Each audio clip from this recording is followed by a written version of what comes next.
Hi friends, welcome to my style cooking channel. இன்னைக்கு நம்ம பார்க்க போகிற ரெசிபி கிட்ஸ்லேருந்து பெரியவங்க வரைக்குமே லைக் பண்ணி சாப்பிட்ற ஒரு ரெசிபி மயோனைஸ் எப்படி செய்யணும் தான் பார்க்க போகிறோம். மயோனைஸ் அப்படின்னாலவே நமக்கு டக்குன்னு ஞாபகம் வருது அன்ஹெல்த்தி. ஏன் அப்படின்னா அதில் பச்சை முட்டை, அதுவும் இல்லாமல் நிறைய எண்ணெய் சேர்த்து செய்யறதால இதனாலவே மைனஸ் டேஸ்ட் நம்ம எல்லாருக்குமே பிடிச்சிருந்தாலும் ஒரு சிலர் இது அன்ஹெல்த்தி, ஸோ சாப்பிடணுமா அப்படின்னு சொல்லிட்டு நம்ம ரொம்பவே தயங்குவோம்ல. மைனஸ் பிடிச்சிருந்தாலும் அது அன்ஹெல்த்தி அப்படின்றதால நம்மளும் சாப்பிட தயங்குவோம், குழந்தைங்களுக்கும் கொடுக்கறதுக்கு ரொம்பவே பயப்படுவோம். ஆனால் இன்றைக்கி நான் செஞ்சு காமிக்க போகிறேன். இந்த மைனஸ் செய்யறதுக்கு முட்டை, எண்ணெய் எதுவுமே தேவைப்படாது. வீட்டில் இருக்கிற சிம்பிளான இன்க்ரீடியண்ட்டை யூஸ் பண்ணி செஞ்சு காமிச்சிருக்கேன். இந்த மாதிரி நல்ல ஹெல்த்தியான ரெசிபிஸ் எல்லாருக்குமே ரீச் ஆகணும் அப்படின்னா இந்த ரெசிபியை உங்களுடைய ஃப்ரெண்ட்ஸ் அண்ட் ரிலேட்டிவ்ஸ் தெரிஞ்சவங்க எல்லாருக்குமே ஷேர் பண்ணுங்கள். ஓகேங்க, வீடியோக்குள்ளே போகிறதுக்கு முன்னாடி எப்பவும் போல் உங்ககிட்ட ஒரு சின்ன ரெக்வஸ்ட். நீங்கள் இன்னும் நம்ம சேனல் மை ஸ்டைல் குக்கிங்கை சப்ஸ்கிரைப் பண்ணலை அப்படின்னா ப்ளீஸ் ஃப்ரெண்ட்ஸ் சப்ஸ்கிரைப் பண்ணிக்கோங்க. இந்த ரெசிபி உங்களுக்கு பிடிச்சிருந்தது அப்படின்னா மறக்காமல் இந்த வீடியோக்கு ஒரு லைக் பண்ணுறீங்க. உங்களுடைய ஃபீட்பேக்கையும் கமெண்ட்டில் என் கூட ஷேர் பண்ணிக்கோங்க. வாங்க இப்போ ரெசிபிக்குள்ளே போகலாம். இந்த ஹெல்த்தியான மயோனைஸ் செய்கிறதுக்கு ஒரு பாத்திரத்தில் 1/2 லிட்டர் அளவுக்கு ஃபுல் க்ரீம் மில்க் சேர்த்துக்கோங்க. ஃபுல் க்ரீம் மில்க் இல்லை அப்படின்னா உங்களுக்கு எந்த பால் கிடைக்குதோ அதை எடுத்துக்கலாம். ஃபுல் க்ரீம் மில்க் யூஸ் பண்ணிங்க அப்படின்னா மயோனைஸோடைய குவான்டிட்டி அதிகமாக கிடைக்கும். அதனால தான் ஃபுல் க்ரீம் மில்க் சேர்த்துக்க சொல்கிறேன். இந்த பால் கூட தண்ணி கொஞ்சம் கூட சேர்த்துக்க கூடாது. இப்போது ஸ்டவ் ஆன் பண்ணிவிட்டு பாலை சூடு பண்ணிக்கோங்க. பால் சூடாகி இந்த மாதிரி பொங்கி வரும்போது ஸ்டவ்வை அப்படியே மீடியம் ஃப்ளேமில் மாற்றிட்டு ஒரு கரண்டியால் பாலை மிக்ஸ் பண்ணி விடுங்க. இந்த பாலை ரொம்ப நேரம் நல்லா திக்காகிற வரைக்கும் கொதிக்க வைக்கணும் அப்படின்ற அவசியம் இல்லை. ஏன்னா பாலே நம்ம ஃபுல் க்ரீம் மில்க் தான் சேர்த்துருக்கோம். அது மட்டும் இல்லாமல் இதில் தண்ணியும் சேர்க்கலாம். ஸோ பால் சூடாகி இந்த மாதிரி பொங்கி வந்ததும் லைட்டாக மிக்ஸ் பண்ணி விட்டுட்டு இப்போது இதில் 1 டேபிள் ஸ்பூன் அளவுக்கு மட்டும் லெமன் ஜூஸ் சேர்த்துட்டு பாலை திரிய வைங்க. லெமன் ஜூஸ் சேர்த்து லைட்டாக மிக்ஸ் பண்ணி விடுங்க. லெமன் ஜூஸ் சேர்த்ததுமே பால் திரிஞ்சு பன்னீராக மாறிடும். பாருங்கள், பார்க்கும்போது உங்களுக்கு தெரியுது இல்லை? லெமன் ஜூஸ்க்கு பதிலாக 1 டேபிள் ஸ்பூன் வினிகர் கூட நீங்கள் சேர்த்துக்கலாம். வினிகர் சேர்த்து மைனஸ் செய்யும்போது ஒரு 1 மந்த் வரைக்குமே இந்த மைனஸை நீங்கள் ஸ்டோர் பண்ணி வச்சுக்கலாம்.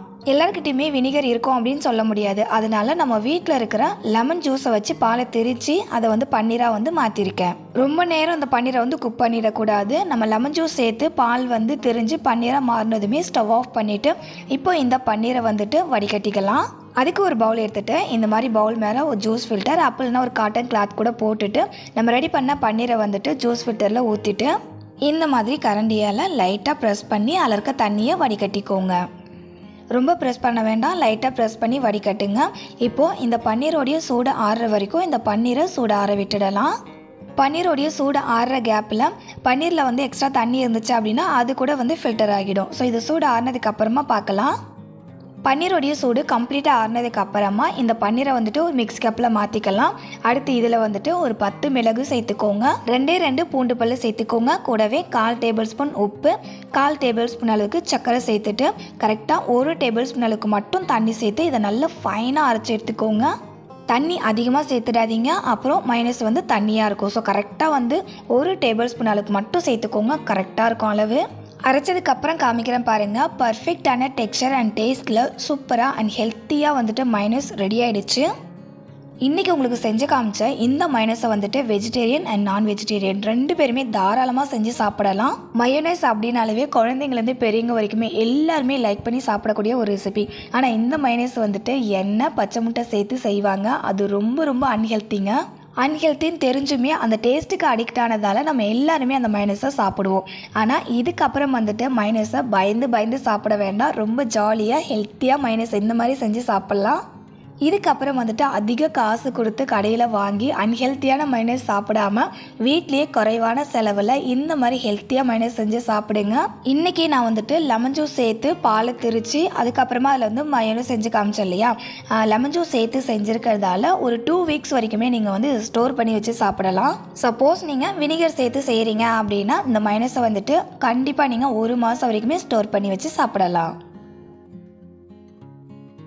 இதுக்கப்புறம் கடையில் போயிட்டு அன்ஹெல்த்தியான மைனஸ் அதிக காசு கொடுத்து வாங்கி சாப்பிடாம வீட்டிலே குறைவான செலவில் ரொம்ப ஹெல்த்தியாக செஞ்சு கொடுங்க. அது மட்டும் இல்லாமல் குழந்தைங்களுக்கு இதுக்கப்புறம் பயம் இல்லாமல் மைனஸை நீங்கள் கொடுக்கலாம். ரொம்ப ரொம்ப ஹெல்த்தியாக இருக்கும்.